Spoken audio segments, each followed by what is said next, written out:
Terima kasih kepada rakan setugas Fakur Razi dan juga Norintan. Bismillahirrahmanirrahim. Assalamualaikum warahmatullahi wabarakatuh. Selamat pagi dan salam sejahtera Auda. Alhamdulillah pada pagi ini bersua kita lagi menerusi secara langsung yang dibawakan dari daerah Tutong. Seperti biasa juga akan berkongsi makluman semasa. Dan saya harapkan Auda di luar sana dalam keadaan yang sihat walafiat ya hendaknya. Dan Alhamdulillah kita bersua pada 27 Rajab ini Auda. Satu tanggal yang bersejarah bagi umat Islam yang mana kita ni menikmati ataupun kita ni meraihkan Isra' dan Mi'raj. Kita ni kenang semula. Kita ni menghayati akan peristiwa Isra' dan Mi'raj. Bagi sama-sama kita ini menghayati akan apa sebenarnya peristiwa ini. Dan untuk itu Auda, untuk bahan kita pada pagi ini, kita akan cuba menyampaikan kepada Auda satu bahan khusus ataupun satu bahan khas mengenai dengan Isra' dan Mi'raj. Dan untuk itu mari kita saksikan terlebih dahulu bahan ini.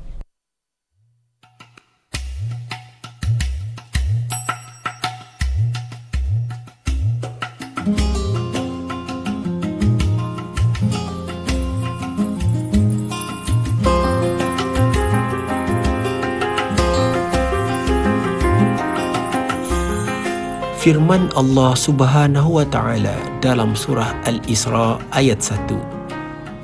Maha suci Allah yang telah memperjalankan hambanya pada suatu malam dari Masjidil Haram ke Masjidil Aqsa yang telah kami berkati sekelilingnya agar kami perlihatkan kepadanya sebahagian dari tanda-tanda kebesaran kami.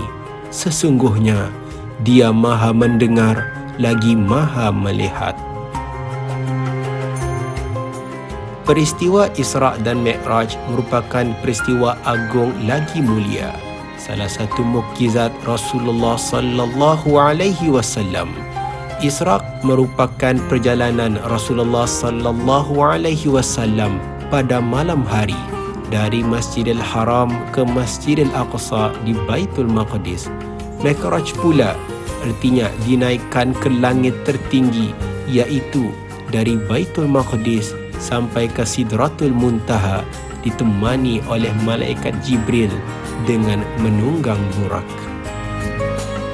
Allah Subhanahu wa Ta'ala berfirman dalam ayat pertama dari surah Al-Isra yang bermaksud Maha Suci Allah yang telah menjalankan hambanya Muhammad pada malam hari dari Masjidil Haram di Makkah ke Masjidil Aqsa di Palestin yang kami berkati sekelilingnya untuk memperlihatkan kepadanya tanda-tanda kekuasaan dan kebesaran kami.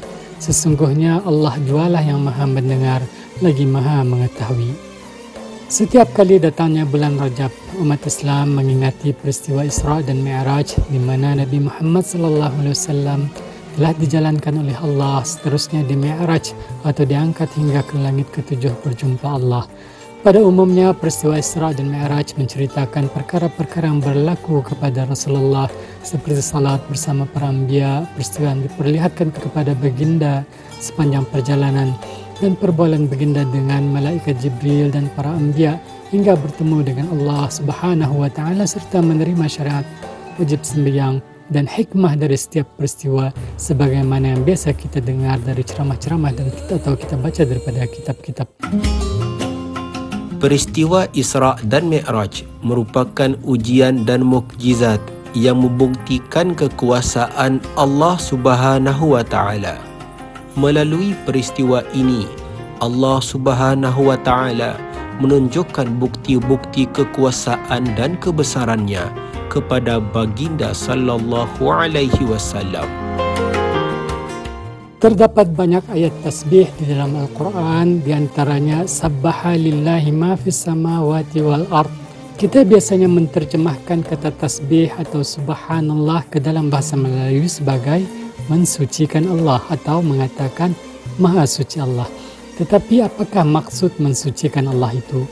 Ia bermaksud mensucikan Allah dari segala sifat buruk dan kekurangan, serta yakin bahawa Allah bersifat sempurna sepenuhnya pada zatnya maupun pada takdir. Inilah dia subhanallah itu. Sembahyang merupakan syariat yang diterima Rasulullah SAW dari Allah ketika Mi'raj, dan di dalamnya kita mengucapkan tasbih ketika iftitah, ketika ruku', ketika sujud. Biasanya antara 13 hingga 25 kali dalam sembahyang fardu subuh atau 56 kali, belum termasuk sembahyang sunat. Dan dalam wirid pula selepas sembahyang biasanya kita menyebutkan 33 kali subhanallah. Jika dicampurkan semuanya boleh mencapai hingga 221 kali sehari.